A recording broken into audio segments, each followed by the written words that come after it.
One of the few father-son combinations in the history of the Classic squad, the Montreal Canadiens. His father, Butch, was a four-time Stanley Cup champion, probably one of the most underrated defensemen in Montreal history, while he was a five-time Stanley Cup champion, pretty much with the Montreal Canadiens of the 1970s. So today, as a kind of a sideline to the Stan Jonathan story we did the other day, because he fought Stan Jonathan, that famous bout at Boston Garden where he got his clock cleaned. But he was a first round overall pick and a very, very great player out of Montreal. Selected by Montreal from the St. Vincent de Paul Quebec Junior B team, Pierre Bouchard.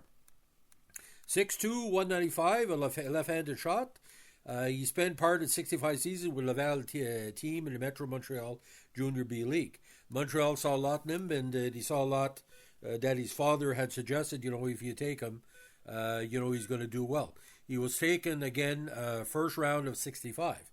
His first contract with Montreal was 1968, and his debut was October 15th, 1970 against Buffalo. His last contest was October 15th, some 11 years later for Washington against the Flyers. He eventually retired in 1982. Now, Stanley Cup, 71, 73, 76, 77, 78, of course, big goals against the Flyers in the 1976 Stanley Cup Finals. Wore the famous number 26 for Montreal and Washington, and also wore Ken Dryden's number for a while for the Capitals. Now, he was named to Montreal's Metro Junior B All-Star second team in 66. He also played on the Montreal Voyageurs team that won the 1969-70 AHL regular season title. He scored his first NHL goal in the 75th contest, beating Detroit's Joe Daly on December 8, 1971. He didn't score in his first campaign. Now, 595 games in a regular season, only 24 goals, 82 assists for 106 points, and a big 433 minutes in penalties. 8 years in the Stanley Cup playoffs, 3 goals, 10 assists for 13 points, 56 minutes in penalties. Now, he was susceptible to injuries in the later part of his career. He missed most of the 77 playoffs with a separated shoulder, an injury he suffered in Game 1 of Montreal's first-round playoff set versus St. Louis. He returned in time to play all 4 Stanley Cup Finals versus Boston. He also missed parts of the 1980 season with a groin injury and a partially separated shoulder. He also missed 19 games in December and January of the 81 season with ligament damage in his left knee. He also missed part of the 82 season with a broken nose, an injury suffered in a collision with Harvey Puchka during a Washington Capitals practice in October 1981. Now, he also played with the Montreal Pedestre National Quebec Junior B team, Montreal of the OHA, and Cleveland and Montreal of the AHL, and Hershey of the AHL. Now, he worked as a color commentator for French broadcasts of his Montreal games. He remained in broadcasting, being the host of a popular French-language Montreal sports talk radio show, working in radio for a total of 18 years, and very handsome to look at as well. Now, owned a farm in Verchet, Quebec, that he worked on during off-season of his NHL career and stayed active in farming, well into his retirement as he worked as a broadcaster. He did quit broadcasting in 2002 for a while to devote himself full-time to his farm. Now, he's the son of a Hockey Hall of Famer and 4-time Stanley Cup champion, Emile Butch Bouchard, who he's named after, obviously. He's Emile Jr., who was playing for the Habs at the time Pierre was born.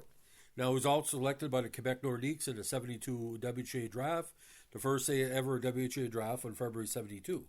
He was also elected by the Cincinnati Stingers in the 73 WHA draft of pro players, held in June 73. He also owned a steak restaurant in Montreal during his playing days with the Habs in the mid-70s, and has also served terms as the president of the Montreal Canadian Alumni Association after retirement. Now, a solid two-way player, sort of like the number 5 defender in Montreal behind either Nyrop or Englund or Chartrand. Chartrand would be number 5 or number 6. But these raw stats don't tell the whole story, ladies and gentlemen, because, again, he was with the Montreal National in 66 after he was drafted, 25 points in 40 games. His 2 seasons with the Montreal Junior Canadiens, his second one was the best, with 28 points in 54 games, including 10 goals and 4 points in a postseason. Now, he played 3 years in the minors before he made it with Montreal, off and on.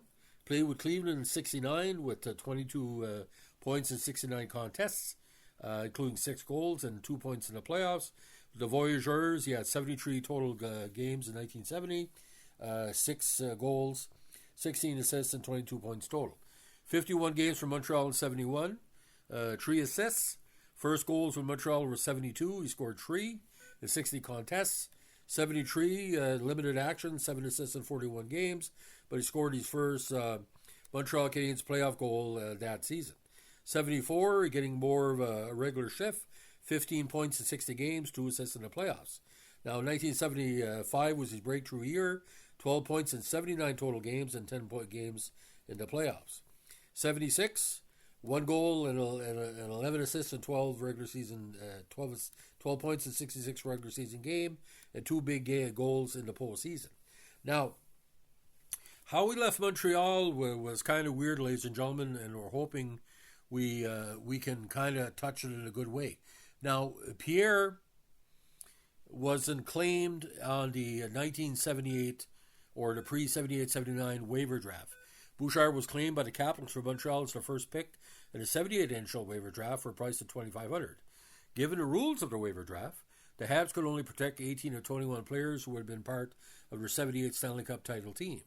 They had no desire to lose Bouchard, but had to leave him unprotected. Knowing Bouchard only wanted to play in Montreal, the Habs tried to get him back from Washington in a trade that saw them send Rod Schutt to the Caps after the draft. The NHL eventually voided the trade, however, saying Montreal and Washington were trying to circumvent rules of the waiver draft, which was only second year of existence. The rule in that issue required a player to clear waivers again before he could trade it back to his original team. Bouchard, who was represented by NHLPA President Al Nicholson in the matter, was upset by the ruling and announced his retirement, declining an option to file suit against the league. This was front page news in Quebec for weeks, by the way, ladies and gentlemen. Bouchard stayed in retirement for most of the 79 season, working on his farm. Missing hockey, he later reconsidered and joined the Capitals on March 16, 1979, playing in the season finale on April 8th versus Pittsburgh, earning a third star honors. Now, with the Capitals, some decent stats. 1980, 14 points in 54 games, including 5 counters. 1981, 3 goals, 7 assists for 10 points in 50 contests. And 82, he spent most of the season in Hershey in the AHL, but played his last game again in 82 in early October. Now, Pierre Bouchard is best to be described as one of the most popular and rugged players in Montreal Canadiens history. You look at the big three, Robinson, Lapointe, and Savard, but you had Laperriere, you had Bouchard, you had Chartrand, you had Roberts, you had Murdoch, you had England, Lupien, Nairop. So again, on his best day, he was Montreal's number 5 defenseman.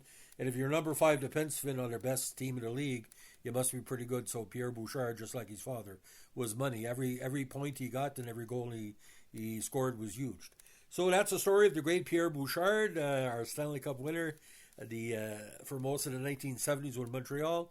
If you like what you're doing here with our Montreal Canadiens tributes, let us know with a like, comment, subscribe, or share.